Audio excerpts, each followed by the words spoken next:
Good evening to all, welcome to ETS English by tiger sir learning with fun. मैं फाकरा जफर और आज हम पढ़ने जा रहे हैं all four centre of a triangle. तो इंडिविजुअली ये मैं आपको पहले ही पढ़ा चुकी हूँ, चाहे वो आपका इन सेंटर हो, चाहे सरकम सेंटर हो, चाहे आपका सेंट्रॉइड हो या फिर आपका ऑर्थो सेंटर हो। इसके हमने क्वेश्चंस भी किए थे। आज की क्लास में चारों सेंटर्स को एक साथ जानेंगे, देखेंगे क्या क्या सिमिलैरिटीज है और क्या क्या इसमें डिफरेंसेस हैं। ठीक है, अच्छा तो फटाफट वीडियो को शेयर कर दो। आज की क्लास बहुत इंपॉर्टेंट होने वाली है, तो अगर प्रीवियस सेशन नहीं देखे तो जरूर देख लेना। डायरेक्ट ये क्लास देखोगे तो बहुत ज्यादा कंफ्यूजन आपको हो जाएगा। ठीक है, तो पहले प्रीवियस सेशन देखो, फिर ये वाली क्लास देखो। तो भाई वीडियो को जरा शेयर कर दो, क्लास स्टार्ट करते हैं। अच्छा हाँ, एक इंटरेस्टिंग फैक्ट मैं सोच रही थी आज आपको बताने का, याद आ गया मुझे। देखो सभी स्टूडेंट को ऐसा लगता होगा ना खाली ये फोर ही सेंटर है, सेंट्रॉइड और आपका ortho centre, circumcentre and आपका इन सेंटर। भाई ये जो फोर सेंटर है ना, ये मेन फोर सेंटर है जिन पर जो है आपका सिलेबस में जो आपकी गिवन है। ठीक है, जो आपके सिलेबस में गिवन है, लेकिन इनके अलावा और भी सेंटर्स होते हैं। अगर मैं बात करूँ कि टोटल कितने सेंटर्स हैं, तो लगभग जो है 44,000 के आसपास सेंटर्स है। तो सोचो अगर ये सब आपके सिलेबस में आ जाए तो क्या करोगे। छोड़ो फिर, है ना, पढ़ाई नहीं कर रहा है ना, क्या होगा इतने ढेर सारे सेंटर्स पढ़ के। सोचो सेंटर्स के नेम ही याद नहीं रहेंगे, कितनी प्रॉपर्टीज हो जाएंगी। फिलहाल इट इज नॉट पॉसिबल। ठीक है, ऐसा नहीं है कि आपके सिलेबस में इतना ढेर सारा आ जाएगा। फिलहाल बस एक ये फन फैक्ट था जो मैंने आपके साथ शेयर किया है, तो जरा आप मेरी वीडियो को भी शेयर कर दो। ठीक है, चलो बात करते हैं टेलीग्राम ग्रुप की। तो English by tiger sir group ही हमारा मेन ग्रुप है। इसमें आप इंग्लिश रिलेटेड अपने डाउट्स पूछ सकते हो, और अगर स्टडी में भी में आपको कुछ प्रॉब्लम आती है या फिर कोई क्वेरी है आपकी ETS से रिगार्डिंग, तो आप इस ग्रुप में पूछ सकते हो। और मैथमेटिक्स बाय फाकरा मैम ये मेरा ग्रुप है, इसमें मैं क्विज कराती हूँ, PDF अपलोड करती हूँ। जितनी भी इंपॉर्टेंट नोटिफिकेशन या कोई भी न्यू क्लास का अपडेट होता है, ये सब मेरे इसी ग्रुप में जाते हैं। तो आप ये ग्रुप भी ज्वाइन कर लेना, बहुत इंपॉर्टेंट ग्रुप हो जाता है। ठीक है, चलो बात करते हैं। जैसे कि मैंने आपसे कहा था, आज हम बात करेंगे centroid, incentre, circumcentre and orthocentre. इस बार मैंने हिंदी में भी आपके लिए चीजें अवेलेबल करा दी हैं, तो आपको कोई दिक्कत नहीं आएगी। ठीक है, सबसे पहले बात करते हैं सेंट्रॉइड। तो सेंट्रॉइड के बारे में मैंने बताया था कि सेंट्रॉइड जो है बेसिकली मीडियंस का जो इंटरसेक्टिंग पॉइंट होता है वहां जाकर ये बनता है ना। एक ट्राइएंगल है, इस ट्राइएंगल की एक ये मीडियन है, एक ये मीडियन है और एक ये मीडियन है। और मीडियन क्या करती है, मीडियन जो है अपोजिट साइड को इक्वली डिवाइड कराती है। ठीक है, ये आपकी इक्वली डिवाइड ये करा देगी, और जहां पर ये तीनों मीडियन इंटरसेक्ट होंगी वही आपका क्या हो जाएगा, वही आपका सेंट्रॉइड हो जाएगा। इसे हम सेंटर ऑफ ग्रेविटी भी कहते हैं, सेंटर ऑफ मास भी इसे बोला जाता है। ठीक है, सेंटर ऑफ मास या फिर सेंटर ऑफ ग्रेविटी भी इसको कहते हैं। ठीक है, चलो आगे बढ़ते हैं। इन सेंटर मतलब अंतर केंद्र। इन सेंटर क्या है, इन सेंटर आपका एंगल बाइसेक्टर से मिलकर बनता है। एंगल बाइसेक्टर समझते हो, देखो ये आपका इन सेंटर हो जाएगा। अब एक एंगल बाइसेक्टर एंगल ए का है, ये आपका एंगल बाइसेक्टर बी का है, और ये एंगल बाइसेक्टर आपका सी का है। अब ये एंगल बाइसेक्टर जहां पर जाकर मिलेंगे वही आपका क्या हो जाएगा, वही आपका इन सेंटर हो जाएगा। एंगल बाइसेक्टर का मतलब क्या हो जाएगा, ये अगर a/2 है, ठीक है, ये अगर a/2 है तो ये भी आपका a/2 होगा। ये अगर b/2 है तो ये भी आपका b/2 होगा। ये अगर c/2 है तो ये भी आपका c/2 होगा। तो क्या साइड्स भी इनकी बराबर होंगी? नहीं भाई, साइड का जो रेशो होगा वो जरूरी नहीं है वो भी ये बाइसेक्ट करे। साइड बेसिकली जो है, मान लीजिए ये आपकी c के सामने की c है, b के सामने की b है और a के सामने की a साइड है। तो ये जो है इसे BC को किस रेशो में डिवाइड करेगी, C/B रेशो में डिवाइड करेगी। B को, इस वाली साइड को ये A/C रेशो में डिवाइड करेगी। ठीक है, ये चीज मैंने आपको पहले बताई भी थी। इस तरह से समझ लो, इस वाली फिगर में ज्यादा अच्छे से समझ पाओगे। मान लो ये जो है A है, ये B है, ये आपका एंगल बाइसेक्टर है। ये एंगल और ये एंगल आपके बराबर हैं, तो ये साइड और ये साइड का जो रेशियो होगा वो कुछ इस तरह से होगा। ठीक है, ये अगर A/B है तो ये भी आपका A/B के रेशियो में होगा। ठीक है, ये बात समझ गए। तो ये आपका एंगल बाइसेक्टर से बनता है इन सर्किल आपका। ठीक है, और इसको हम कहते हैं इन सेंटर, जहां पर ये जाकर तीनों एंगल बाइसेक्टर इंटरसेक्ट करते हैं। ठीक है, चलो आगे बढ़ते हैं। सरकम सेंटर मतलब परिकेंद्र। सरकम सेंटर देखो, इन सेंटर, इन का मतलब क्या होता है, अंदर अंदर की तरफ बनने वाला सेंटर आपका इन सेंटर हो जाएगा। सरकम सेंटर बाहर बनेगा। ठीक है, बाहर की तरफ जो बनेगा, और ये जो बेसिकली जो बनता है ये साइड परपेंडिकुलर बाइसेक्टर से बनता है। मतलब ये परपेंडिकुलर भी है और ये बाइसेक्टर भी है।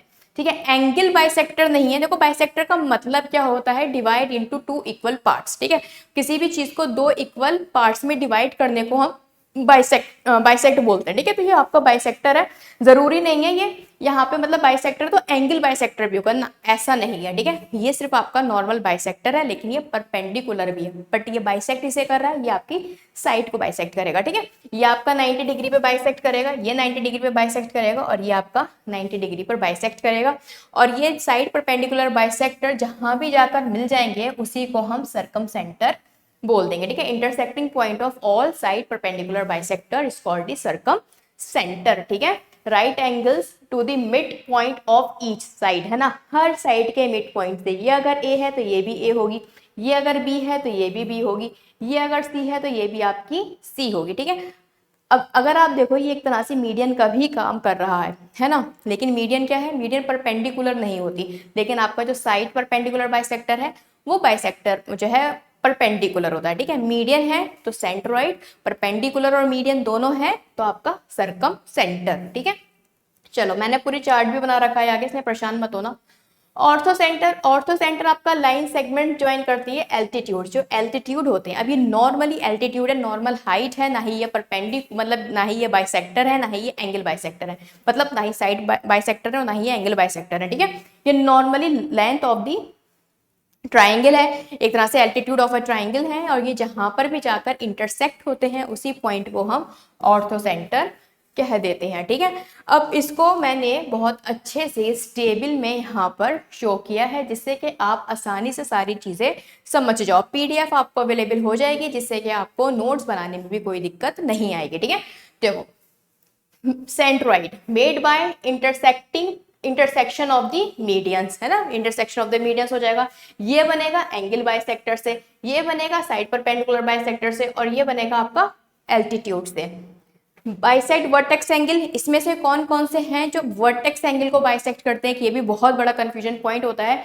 तो देखो सेंट्रोइड की अगर मैं बात करूं तो सेंट्रोइड में ये किसी में भी बाइसेक्ट नहीं करता है वर्टेक्स एंगल को, सिर्फ ये आइसोसेलेस और इक्विलेटरल ट्रायंगल के केस में बाइसेक्ट करता है। ध्यान रखना, सेंट्रोइड में सिर्फ और सिर्फ आपका आइसोसेलेस और इक्विलेटरल ट्रायंगल का केस में ये क्या करेगा, बाइसेक्ट करेगा, और नॉर्मल सी बात है। ये आप ऐसे भी ध्यान रख सकते हो, अगर आइसोसेलेस को कर रहा है तो इक्विलेटर को भी करेगा, क्योंकि दोनों की ही अगर आप देखो साइड, अपोजिट साइड जो है ना, एडजेसेंट साइड क्या होती हैं, बराबर होती हैं, ठीक है। अगर ये ए है तो ये भी आपकी ए होगी। जब एडजेसेंट साइड बराबर है तो यहाँ से अगर मैं एक लाइन ड्रॉ करती हूँ तो ये क्या हो जाएगी, ये बाइसेक्ट करेगी वर्टेक्स एंगल को भी, ठीक है।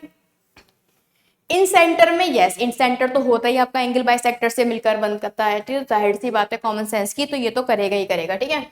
सरकम सेंटर में ना, सरकम सेंटर में सिर्फ और सिर्फ आइसोसेलिस, इसमें ये इक्विलेटरल ट्रायंगल को भी नहीं करता है, ये बात ध्यान रखना। सिर्फ और सिर्फ आइसोसेलिस ट्रायंगल को ही सरकम सेंटर जो है वर्टेक्स एंगल को बाइसेक्ट करेगा, ठीक है, ये ध्यान रखना बात। अच्छा, आप सोचोगे सारी चीजें कैसे लर्न होगी, देखो जब हम क्वेश्चन करेंगे तब समझ में आएंगी सारी चीजें, मतलब और भी ज्यादा अच्छे से क्लियरिटी आएगी आपके माइंड में। दूसरा, अगर आप इस टेबल को जो है किसी और को पढ़ा दो, सबसे अच्छा देखो तरीका क्या होता है चीजों को सीखने का, जो आपने खुद सीखा है ना वो दूसरों को सिखा दो, अपने फ्रेंड्स को सिखा दो, या फिर आपका कोई छोटा भाई बहन हो 10th स्टैंडर्ड में 9th में, तो उसी चीजें रिवाइज करा दो। उससे क्या होगा, आप उसे रिवाइज कराओगे तो आपका ऑटोमेटिकली खुद भी रिवाइज हो जाएगा, ठीक है। तो एक मैथ्स को लर्न करने का सबसे अच्छा तरीका क्या होता है, प्रैक्टिस, क्योंकि मैथ्स खाली आपकी प्रैक्टिस मांगती है। जितनी आप प्रैक्टिस करोगे ऑटोमेटिकली चीज आपको लर्न हो जाएगी, कोई ट्रिक जीएस की तरह इसमें बनाने की नीड नहीं होगी आपको, ठीक है। चलो, ऑर्थो सेंटर में नहीं, ऑर्थो सेंटर में कोई भी जो है आपका वर्टेक्स एंगल बाइसेक्ट नहीं होता है किसी भी ट्राइंगल का, ठीक है, तो ये बात ध्यान रखना। अब हम बात करते हैं कुछ एंगल के बिहाफ पर, जैसे कि एक्यूट ट्राइंगल। एक्यूट ट्राइंगल में जो आपका सेंट्रॉइड होता है ये आपका इनसाइड द ट्राइंगल बनता है। वैसे मैं आपको बता दूं, सेंट्रॉइड एक ऐसा सेंटर है जो हमेशा इनसाइड द फिगर ही बनता है, चाहे वो आपका स्क्वायर का हो, चाहे वो फिर आपका किसका हो जाता है, इसका क्या कहते हैं, ट्राइंगल का। तो ये जो है दोनों ही केस में, हर केस में इनफैक्ट जो है इनसाइड द ट्राइंगल ही बनेगा, ये बात ध्यान रखना, ठीक है। इन सेंटर भी सेम है, इन सेंटर भी मोस्ट ऑफ द केसेस में, बल्कि जो है ये भी आपका इन सेंटर है ना, अंदर, तो ये हमेशा अंदर की साइड ही बनते हैं, ठीक है। सरकम सेंटर जो है ये भी आपका इनसाइड द ट्राइंगल बनेगा, लेकिन किस केस में, ये आपका एक्यूट ट्राइंगल का केस है, मतलब लेस देन 90 डिग्री के केस में ये सबके सब इनसाइड द ट्राइंगल बनेंगे। तो एक्यूट की तो आपको टेंशन ही नहीं लेनी है। एक्यूट है तो इट मीन सारे के सारे सेंटर, चाहे वो इन सेंटर हो, सरकम सेंटर हो, कोई भी सेंटर हो, सबके सब अंदर के अंदर ही बनने हैं, ठीक है। लेकिन हाँ, ऑब्ट्यूज की बात आ जाती है तो देखो, ऑब्ट्यूज की तो एल्टीट्यूड जो होते हैं वही बाहर की तरफ बनते हैं, तो जाहिर सी बात है कोई ना कोई सेंटर अंदर बाहर तो इसका जरूर रहता होगा। तो भाई सेंट्रोइड का तो मैंने आपको क्लियर कर ही दिया है, कोई भी फिगर हो, कैसी भी फिगर हो, वो हमेशा अंदर की साइड बनेगा, ठीक है। लेकिन अगर बात करते हैं सेम विद इन सेंटर, ये भी इन है तो ये भी हमेशा अंदर की साइड बनना है। लेकिन बात करते हैं सरकम सेंटर की, सरकम सेंटर की जब बात आती है परिकेंद्र की, तो ये हमेशा आउटसाइड द ट्राइंगल बनता है, अपोजिट द लार्जेस्ट एंगल। जो भी आपका लार्जेस्ट एंगल होगा उसके अपोजिट साइड में ही ये आपको दिखाई देगा। बहुत इंपॉर्टेंट है ये वाली लाइन, ध्यान रखना। सरकम सेंटर जो है ऑप्टिकोस एंगल में बाहर के साइड बनेगा, वो भी लार्जेस्ट एंगल के अपोजिट में, ठीक है। और ये जो है ऑर्थो सेंटर, ये भी आपका आउटसाइड द ट्राइंगल ही बन जाता है, ठीक है। ये चीज समझ में आ गई। तो circumcentre and orthocentre outside the triangle in case of obtuse triangle, ये बात ध्यान रखना। टेबल में आपको प्रोवाइड करा दूंगी तो टेंशन नहीं लेनी है, ठीक है। चलो अब बात करते हैं कुछ इंपॉर्टेंट प्रॉपर्टीज की, फॉर्मूलाज की। जैसे कि सेंट्रोइड आपको पता है 2:1 में जो है लाइन को डिवाइड कराता है, जैसे कि ये है, ठीक है, एडी। और ये आपका क्या है, ये आपका जी है। तो ये अगर 2 है तो ये आपका क्या हो जाएगा, ये आपका 1 हो जाएगा, ठीक है। इन सेंटर 90 प्लस a/2, ये a/2 कौन सा हो जाएगा, वर्टेक्स एंगल की यहाँ पर बात हो रही है इस तरह से, इस वाले a की, ठीक है। इसी तरह से एक्सटर्नल एंगल बाइसेक्टर होगा तो 90 माइनस a/2 हो जाता है। Circumcentre twice of angle A and orthocentre 180 minus angle A, ठीक है। रेडियस तो जाहिर सी बात है सेंट्रोइड में रेडियस का कोई मतलब ही नहीं है, और ना ही ऑर्थो सेंटर में रेडियस का मतलब है। इन सेंटर और सरकम सेंटर से मतलब है, क्योंकि इन सेंटर में सर्किल अंदर बन जाता है और आपका सरकम सेंटर में सर्किल बाहर की तरफ बन जाता है, ठीक है। तो इस केस में जो आपका इन सेंटर है ये डेल्टा बाय एस, मतलब एरिया ऑफ ट्राइंगल है ना, ये आपका क्या हो जाएगा, area of triangle divided by semi perimeter, ठीक है। और यहाँ पर एबीसी, एबीसी क्या है, ये side of a triangle, sides of a triangle divided by 4 delta, मतलब 4 times of area of triangle, ठीक है। तो ये बात ध्यान रखना, इसमें जो है मतलब नहीं है किसका, आपका रेडियस का, ठीक है। चलो आगे की बात जानते हैं। थोड़ा सा मैं पानी पी लेती हूँ जब तक आप भी थोड़ी बहुत चीजें समझो। ये टेबल देख सकते हो जब तक।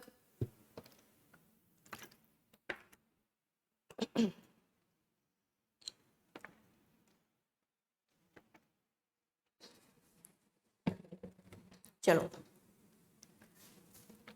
अब बात करते हैं different centre in various type of triangle. अब इसमें ये वाला जो पॉइंट था, inside the triangle, outside the triangle, इसको मैंने अलग से बहुत अच्छे से जो है यहाँ पर डिस्कस किया है, ठीक है। ये टेबल आप जो हो बिल्कुल लास्ट में रिवाइज करना। पहले जो मैंने ये सारी चीजें आपको पढ़ाई है ना, ये सब कुछ पहले ये पढ़ना, उसके बाद ये सारी चीजें पढ़ना, उसके बाद आप ये जो है रिवाइज कर लेना। रिवाइज करने के लिए ये टेबल बहुत अच्छी है, ठीक है।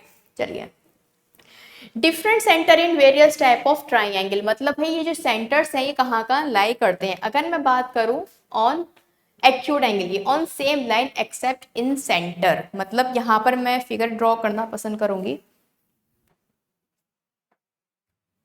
एक मिनट रुको जरा।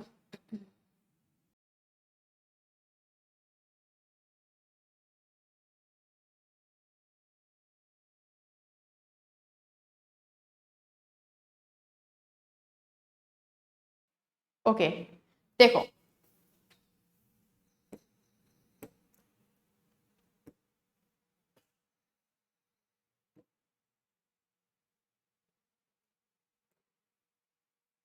अब मान लो ये आपका है P, Q और R, ठीक है। इसमें लिखा है सेम लाइन पर ये आपको मिलेंगे, बस आपको जो इन सेंटर है ना वो आपका सेम लाइन पर नहीं होगा। मतलब कहने का इनका ये है कि मान लीजिए मैंने एक लाइन ड्रॉ की, ठीक है, ये मैंने लाइन ड्रॉ की वर्टेक्स से, तो अब इस लाइन पर ही आपको जो है क्या क्या मिल जाएगा, इसी लाइन पर आपको ऑर्थो सेंटर, सरकम सेंटर और आपका सेंट्रॉइड मिल जाएगा, ठीक है। लिख भी देती हूं मैं, ओ जी और आपका सी, लेकिन जो आई है वो आपका लाइन से हटकर होगा, ठीक है, ये बात समझ गए। एक्यूट के केस में तभी लिखा है जो इन सेंटर है वो आपका जो है बस लाइन पर नहीं होगा, अदरवाइज जो एक्यूट ट्राइंगल की अगर हम बात करें तो सेम लाइन पर ही ये तीनों सेंटर पाए जाते हैं, ठीक है। ओ जी सी ये मैंने इस तरह से लिख दिया है, orthocentre, centroid and circumcentre, ठीक है। अब बात कर लेते हैं ऑब्ट्यूज की। अब ऑब्ट्यूज के लिए तो मुझे ड्रॉ ही करना पड़ जाएगा।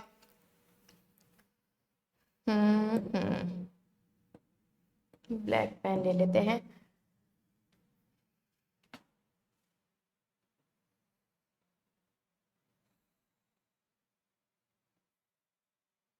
अरे वो भी साथ में ड्रॉ हो गए। देखो ये आपका ए है, ये बी है, ये सी है, ठीक है। अब आपको बहुत अच्छे से पता है जो आपका सरकम सेंटर है वो साइड परपेंडिकुलर बाइसेक्टर से मिलकर बनता है। तो अगर मैं यहाँ पर साइड परपेंडिकुलर बाइसेक्टर बनाती हूँ तो देखो एक साइड परपेंडिकुलर बाइसेक्टर ये आ जाएगा इस वाली साइड का, ठीक है, ए सी का, बी सी का साइड परपेंडिकुलर बाइसेक्टर ये आ जाएगा, ठीक है, और ये आ जाएगा आपका किसका, ए बी का साइड परपेंडिकुलर बाइसेक्टर। अब ये यहाँ पर जाकर मिल जाएंगे तो ये क्या हो जाएगा आपका सरकम सेंटर। तभी देखिए आउटसाइड दी ट्राइंगल जो बन रहा है वो आपका सरकम सेंटर बन रहा है, ठीक है। अब एक आपका कौन सा हो जाएगा, ऑर्थो सेंटर। ऑर्थो सेंटर क्या होता है आपका, लंब केंद्र, मतलब जो आपका परपेंडिकुलर से खाली मतलब एल्टीट्यूड से बनता है, ठीक है। तो एल्टीट्यूड आप यहाँ पर अगर ड्रॉ करोगे तो देखो ये आ जाएगा आपका ए का एल्टीट्यूड, ठीक है। ये मैं लाइन ज्वाइन करा देती हूँ, अरे यार दो दो लाइनें क्यों ज्वाइन हो रही हैं, ठीक है। ये आ जाएगा आपका ए का एल्टीट्यूड, अच्छे से बनाती हूँ, shit shit shit shit shit.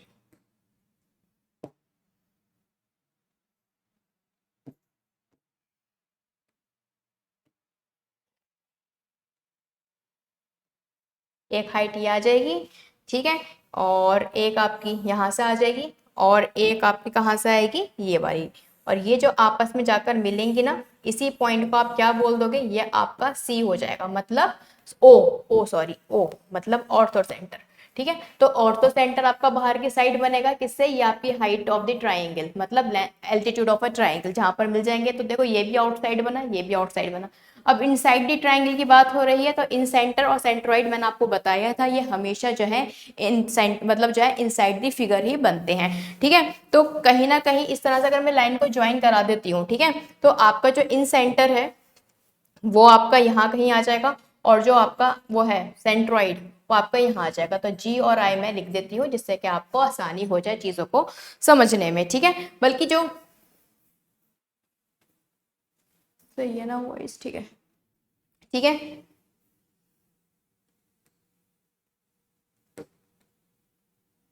हम्म, अरे और चलो अच्छा हुआ, ये रहा आपका, अब साफ दिख रहा होगा ना, हाँ अब साफ दिख रहा है, ठीक है, और ये आपका आई आ जाएगा, ठीक है। ज्यादातर जो आपका इन सेंटर है ना वो लाइन से हटकर ही बनता है, मतलब ये ऑर्थो सेंटर, सरकम सेंटर और आपका सेंट्रोइड जो है अक्सर एक लाइन पर देखे जाते हैं, लेकिन इन सेंटर के केस में आप देखोगे ये एक लाइन पर नहीं होगा, हटकर होगा थोड़ा सा लाइन से, ठीक है। जैसे कि देखो इस वाले केस में भी, एक्यूट के केस में भी लाइन से हटकर था, ऑप्टियूज के केस में भी लाइन से हटकर है, ठीक है। अब बात कर लेते हैं राइट एंगल ट्राइंगल के। देखो जो सेंट्रॉइड होता है और जो इन सेंटर होता है ये तो आपका इनसाइड राइट एंगल ही रहेगा, वो तो मैं आपको पहले ही भी बता चुकी हूँ, हर फिगर में जो है एनसेंट्रॉइड एंड आपका इन सेंटर अंदर ही बनना है, ठीक है। लेकिन सरकम सेंटर आपका हाइपोटेन्यूज पर होगा और ऑर्थो सेंटर आपका कहां पर होगा, एट 90 डिग्री, जहां पर भी ये 90 डिग्री का एंगल आपको दिख जाएगा वहां पर होगा। तो इस केस में मैं बनाना पसंद करूंगी जिससे कि आप अच्छे से समझ जाओ। देखो ये रहा आपका ए बी और सी, ठीक है। अब इस केस में मैं आपसे कहूं कि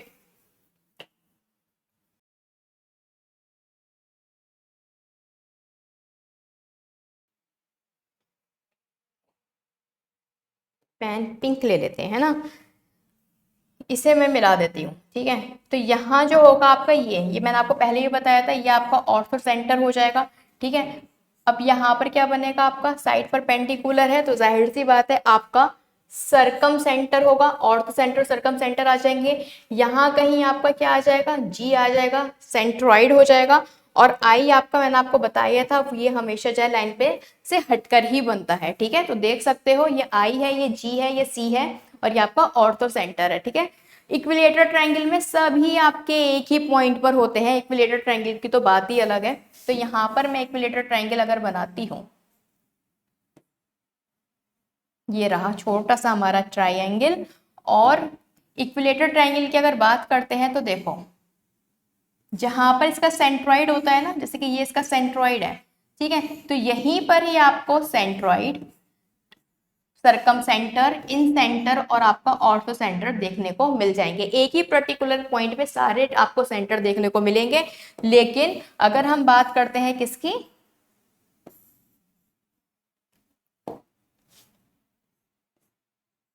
आइसोसेलिस ट्रायंगल की, ठीक है, जिसकी दोनों साइड बराबर होती हैं, उसमें जो है ये एक ही लाइन पर होते हैं, लिखा हुआ है ना all centre at same line, एक ही लाइन पर आपको सारे सेंटर्स मिल जाएंगे। मतलब यहीं पर ही आपको सरकम सेंटर मिलेगा, यहीं पर ही आपको ऑर्थो सेंटर, यहीं पर ही आपका सेंट्रॉइड और यहीं पर ही आपका इन सेंटर, ठीक है। तो सारे सेंटर आपको एक ही लाइन में मिलेंगे। मतलब ऐसे दो ट्राइंगल हैं जिसमें इन सेंटर आपको ऑन दी लाइन मिलेगा, वो है आपका इक्विलेटर एंड आइसोसेलिस, है ना। अदरवाइज जो है अगर आपने देखा होगा यहाँ पर तो इन सेंटर जो है हमेशा लाइन से हटकर ही बना है, ठीक है। तो आई होप ये चीज आपको क्लियर होगी बहुत अच्छे से, पीडीएफ में प्रोवाइड करा दूंगी तो और भी अच्छे से आपको क्लियर हो जाएंगी चीजें जब आप एक बार रिवाइज कर लोगे, ठीक है। चलो आगे बढ़ते हैं। All triangle except equilateral triangle, in all triangle except equilateral triangle. अच्छा देखो अब इसमें क्या है, अब मैंने आपको ये बताया था कि भाई ये ट्राइंगल जो है क्या करते हैं, ये एक ही लाइन पर जो है मिलते हैं, जैसे कि यहाँ पर था एक ही लाइन पर होते हैं। तो अक्सर क्वेश्चन में क्या पूछ लेते हैं आपसे, डिफरेंस पूछ लेते हैं। डिफरेंस किस चीज का, आपको जो है फिगर गिवन होगी, एक ट्रायंगल गिवन होगा, उस ट्रायंगल में आपको ऑर्थो सेंटर, सेंट्रॉइड और इन जो है सरकम सेंटर गिवन होंगे और आपसे पूछा जाएगा कि बताओ ऑर्थो सेंटर और सेंट्रॉइड और ऑर्थो सेंटर और सरकम सेंटर का क्या रेशियो है। तो याद रखना 2:1 होता है, ठीक है। मैं लिख भी देती हूँ इस चीज को, OGC, मान लीजिए ये O है, ठीक है, ये आपका G है और ये आपका C है। तो OG एंड OC का जो रेशियो होगा वो आपका 2:1 होता है, ठीक है। मतलब जो सेंट्रॉइड का होता है ना 2:1, उससे याद रख लेना कि ये 2:1 होता है किसका, ऑर्थो सेंटर और आपका सेंट्रॉइड, ऑर्थो सेंटर एंड आपका सरकम सेंटर, ठीक है। लेकिन ये वाली चीज जो है आपकी इक्विलेटरल ट्रायंगल में नहीं मानी जाती, मतलब इक्विलेटरल ट्रायंगल केस में आप 2:1 नहीं करोगे, ठीक है। क्यों नहीं करोगे, कॉमन सेंस की बात है, क्योंकि उसमें एक लाइन पर नहीं एक पॉइंट पर सारे सेंटर्स होते हैं, ठीक है। तो कॉमन सेंस अपना यूज कर लिया करो, ठीक है। क्योंकि ये अभी मैंने बताया था ना, इक्विलेटर में सब पॉइंट पर होते हैं, एक ही पॉइंट पर होते हैं। जब एक ही पॉइंट पर सब है तो जाहिर सी बात है क्या डिफरेंस होगा, जब एक ही जगह सब खड़े हैं तो क्या डिफरेंस होगा, कोई भी डिफरेंस नहीं होगा, है ना। तो बस वही वाली बात है कि इक्विलेटर ट्रायंगल के केस में जो है इनका रेशियो नहीं होता है, लेकिन अदर ट्रायंगल्स में इनका जो रेशियो होता है डिस्टेंस का वो कितना होता है 2:1, ठीक है। डिस्टेंस बिटवीन आई एंड सी, मतलब इन सेंटर और सरकम सेंटर के अगर मैं डिफरेंस की यहाँ बात करती हूँ तो देखो यहाँ पर क्या होगा, लाइन ड्रॉ करती हूँ, रुको,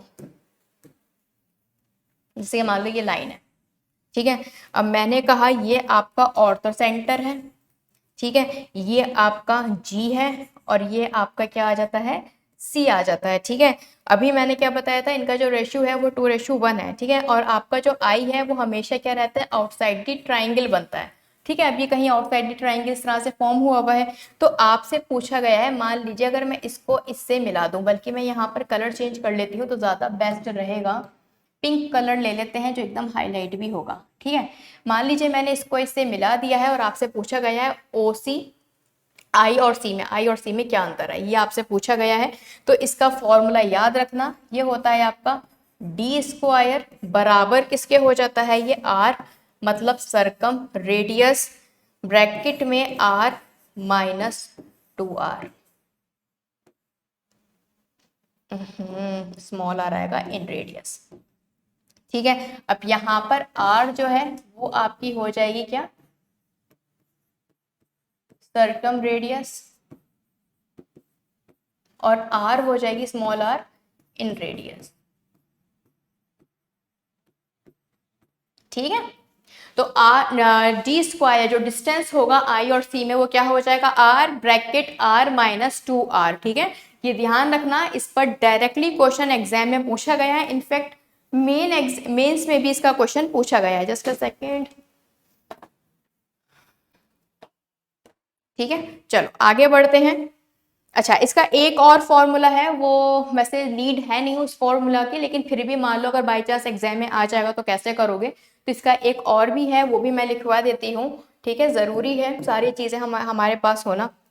इसका एक फॉर्मूला ये भी है, ये मैं रख कर देती हूँ, इसकी इतनी नीड नहीं है। और 1 बाय, मान लो आपको डिस्टेंस गिवन है, तो आप क्या करो, 1 by R minus D plus 1 by R plus D और is equals to 1 by R. ठीक है, एक ये भी फॉर्मूला है जिसमें आप वैल्यू पुट करके अपना आंसर ला सकते हो। ठीक है, 1 divided by R minus D, 1 R plus D is equals to 1 by R. ठीक है, तो ये 1 बाय आर मतलब इन रेडियस का जो है इनवर्स में अगर आप यूज करोगे तो इस तरह से आप फॉर्मूला को यूज कर सकते हो। I hope no doubt. तो दो यहाँ पर फॉर्मूलाज निकल कर आए हैं डिस्टेंस का, एक तो ये हो जाता है और एक ये हो जाता है। एग्जाम में जैसा डेटा गिवन हो, जिस तरह का क्वेश्चन हो, उस हिसाब से आप ये वैल्यू पुट कर सकते हो।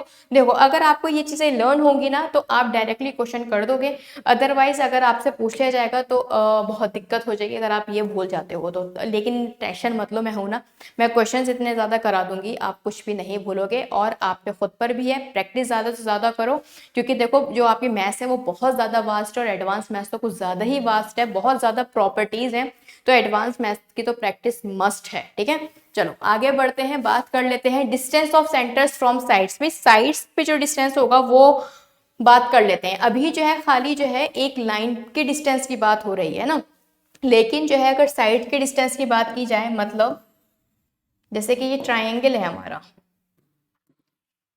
ठीक है, ए बी और ये आपका सी, मैंने कहा ये आपका इन सेंटर है।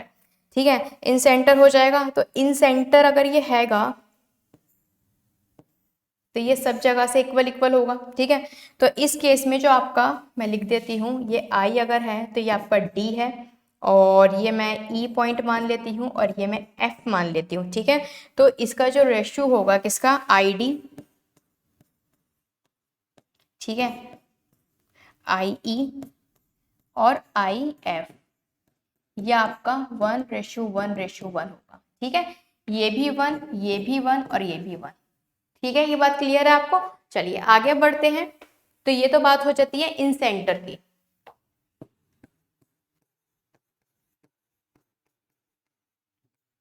ठीक है, चलो अब बात कर लेते हैं किसकी, हम सरकम सेंटर।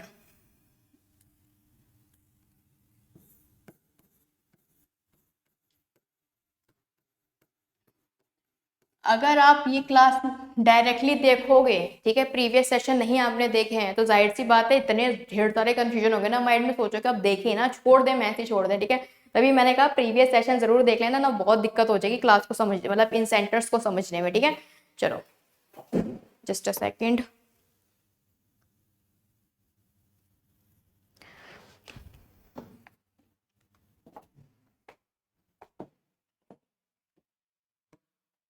अब देखो सरकम सेंटर में आपको पता ही है, ट्राइंगल जो है इसके अंदर ही बनना है।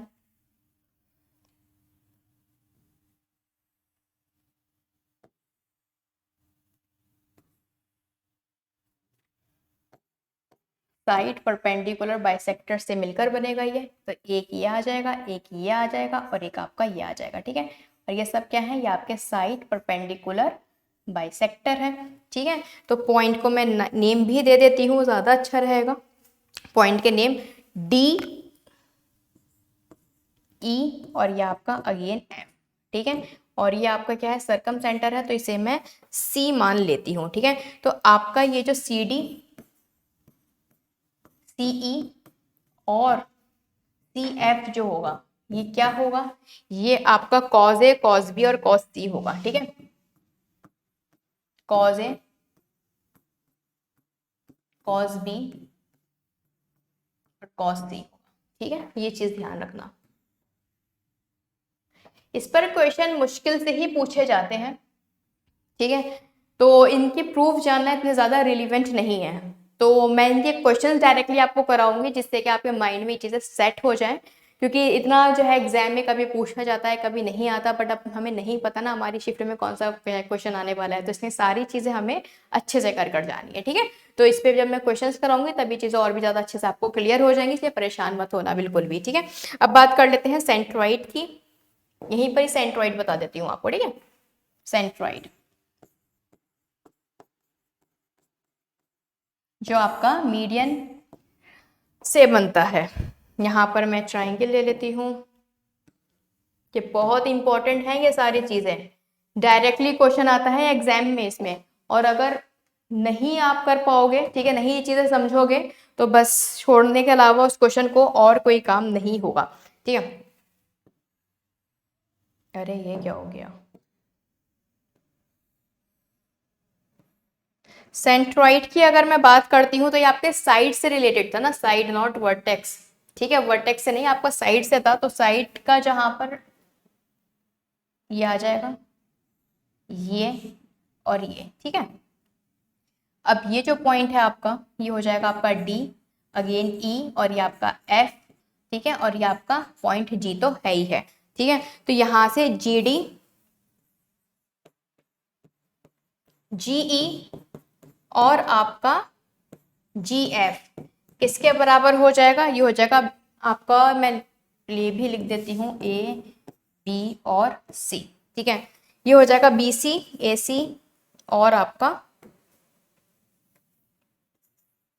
बी सी, ए सी और ए बी। ठीक है, देखो जी डी है, जी डी की बात हुई ना, अब डी जिस पॉइंट पर है वो वाली साइड का रेशियो आ जाएगा, जी ई जिस पॉइंट पर है उसकी साइड का रेशियो आ जाएगा, एफ जिस साइड पर है उसका जो है रेशियो आपका आ जाएगा। ठीक है, तो G D, G E and G F जो है आपकी बी सी, ए सी और ए बी के बराबर हो जाएगी। ठीक है,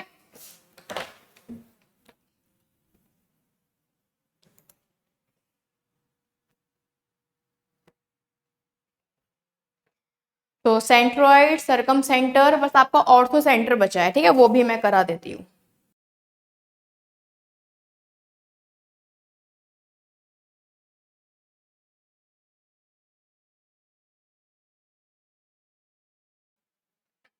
चलो, चल स्लाइड खत्म हो गई थी, क्या हुआ।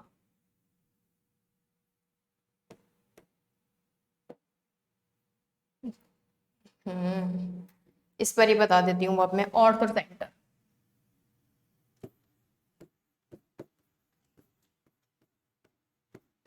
लंब केंद्र। ठीक है, जो आपका एल्टीट्यूड से बनता है, तो साइड से डिस्टेंस क्या होगा, वर्टेक्स नहीं, साइड, ये और आपका ये कुछ इस तरह से। ठीक है, तो ये क्या है आपका ओ। अच्छे से बना देती हूँ, फिर सोचोगे क्या बनाया है मैम ने, अब ज्यादा अच्छा है। ठीक है, ये आपके एल्टीट्यूड है इसके।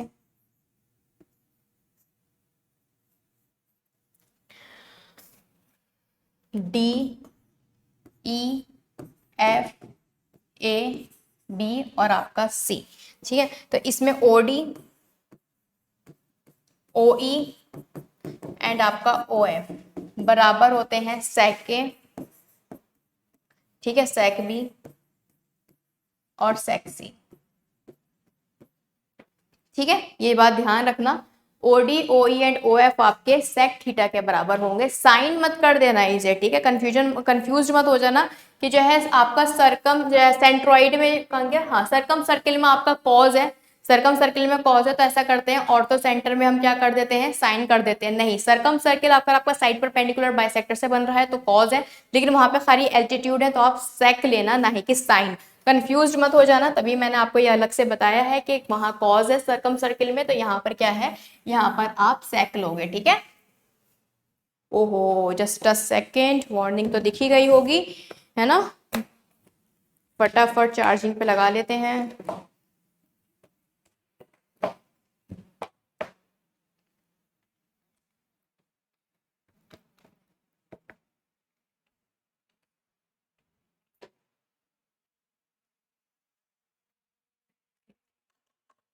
ठीक है भाई, क्या हुआ? अब सही है।